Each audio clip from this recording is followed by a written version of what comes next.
Je me tiens à la porte et je frappe. Si quelqu'un entend ma voix et ouvre la porte, j'entrerai chez lui. Je souperai avec lui et lui avec moi.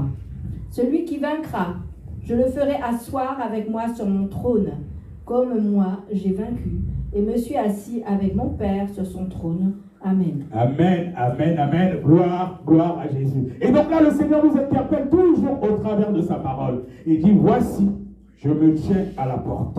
Le Seigneur est à la porte, bien-aimé. Il dit, voici, je me tiens à la porte et je frappe. Il est en train de frapper dans ton cœur. Si quelqu'un entend ma voix, bien-aimé, s'il y a encore des choses en toi qui ne glorifient pas la Seigneurie du nom de Jésus, le Seigneur est encore en train de frapper ce jour à ta porte, même des personnes qui sont connectées à distance.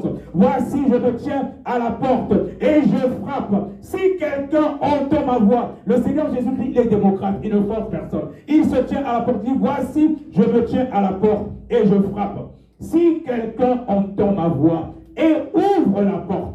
Donc là, il est encore en train de te parler aujourd'hui. S'il y avait encore des choses en toi que tu avais cachées qui ne glorifient pas le Seigneur Jésus-Christ, c'est le temps de renoncer à cela. Il te dit, si quelqu'un entend ma voix et ouvre la porte, j'entrerai chez lui.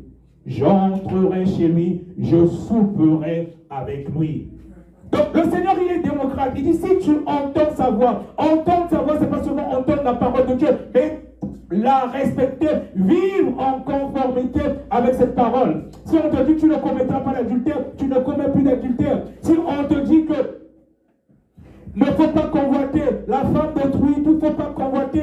Si la parole, dans la parole de Dieu, il est dit, bon, c'est pas écrit forcément comme ça, mais quand tu lis la parole de Dieu, tu n'as pas le droit de te masturber, tu ne te masturbes plus, parce que tu ne glorifies pas Dieu. Donc il est en train de parler encore à quelqu'un, même quelqu'un qui regarde à distance, surtout la masturbation. Malheureusement, beaucoup même de serviteurs et servants de Dieu sont encore dans cela. Ce sont des portes que vous ouvrez. Le Seigneur se tient à la porte. Il est en train de frapper. Il est en train de frapper à la porte de quelqu'un. Je parle même à ceux qui sont connectés à distance. Voici, je me tiens à la porte et je frappe. Si quelqu'un entend ma voix et ouvre la porte, j'entrerai chez lui. Le Seigneur, il est démocrate. Il dit, je souperai avec lui.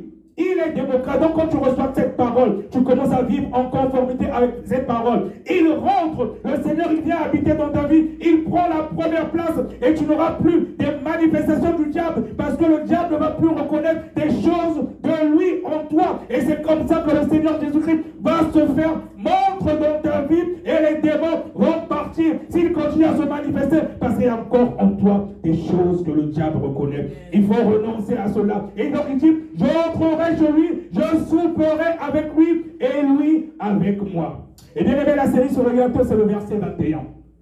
Il est dit, celui qui vaincra, je le ferai asseoir. Oh, je le ferai asseoir avec moi sur mon trône.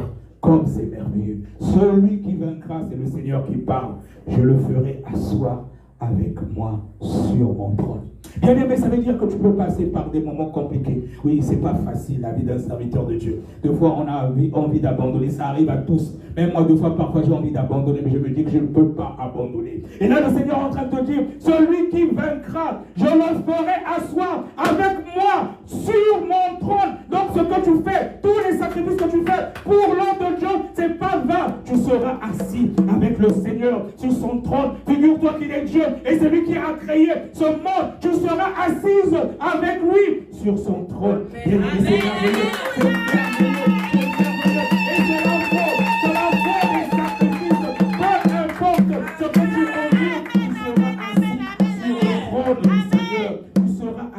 avec lui sur son trône. Il dit, comme moi, j'ai vaincu. Comme moi, j'ai vaincu. Bien-aimé, si tu n'arrives pas, c'est parce que toi-même tu ne veux pas. Oui, c'est compliqué. Mais le Seigneur Jésus-Christ est là pour nous aider. Amen. Et c'est pour ça qu'il avait dit même à ses disciples avant de partir, je ne vous laisserai pas orphelins. Je vous enverrai un consolateur. Et le rôle du Saint-Esprit, il est là pour te consoler. Peu importe les épreuves, je suis en train de parler à quelqu'un. Le Saint-Esprit, c'est pour ça qu'on l'appelle le consolateur. C'est le paraclétos. Il est là justement pour te consoler. Peu importe l'épreuve, mais garde ça à l'esprit. Et quand tu seras victorieux, victorieuse. Quand tu seras victorieux, tu vas t'asseoir avec le Seigneur sur son trône. Il dit, c'est comme moi j'ai vaincu et me suis assis avec mon Père sur son trône. Et donc je veux encore fortifier quelqu'un, surtout ne lâche pas. Ne lâche pas. Peu importe l'épreuve, ce que tu fais dans la maison de Dieu, peu importe les sacrifices, c'est pas vain. Le Seigneur, il sonde les cœurs et les reins, il connaît qui est qui. Amen. On va se